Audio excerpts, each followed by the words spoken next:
उत्तर प्रदेश की पूर्व मुख्यमंत्री और बीएसपी सुप्रीमो मायावती अजीब सियासी उलझन में हैं।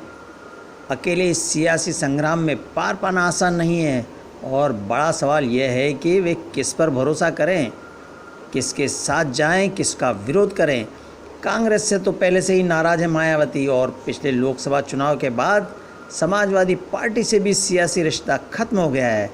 हालत यह है कि नाराज मायावती अब सपा को सबक सिखाने के लिए बीजेपी को भी साथ दे सकती हैं। जी हाँ, खबरें हैं कि बसपा सुप्रीमो मायावती का कहना है कि समाजवादी पार्टी को हराने के लिए उनकी पार्टी बीजेपी से भी हाथ मिला सकती है।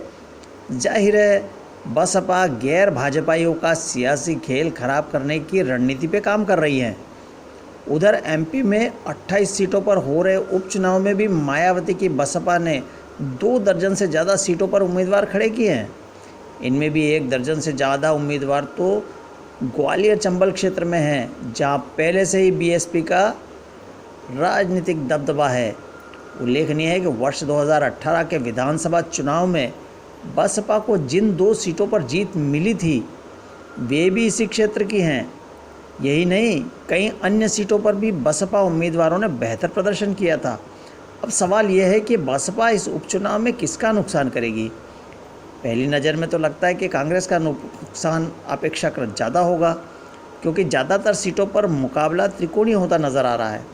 बसपा की गैर मौजूदगी में उसका मतदाता संभवतः कांग्रेस को फ़ायदा पहुंचाता, लेकिन अब यह वोट बसपा को जा सकता है और कांग्रेस का नुकसान संभव है।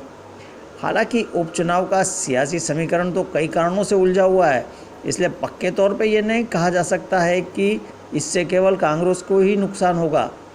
कांग्रेस से नाराज कुछ मतदाता बीजेपी की ओर जा सकते थे, लेकिन अब वे बसपा की ओर जा सकते हैं, मतलब बीजेपी का भी नुकसान संभव है। बहरहाल, मायावती की प्रचलित कुंडली को देखें तो उनका सियासी सफ़र अभी जारी और प्रभावी रहेगा। वर्ष 2020 उनके लिए उतना अच्छा नहीं है, किंतु 2021 उनके लिए बेहतर रहेगा।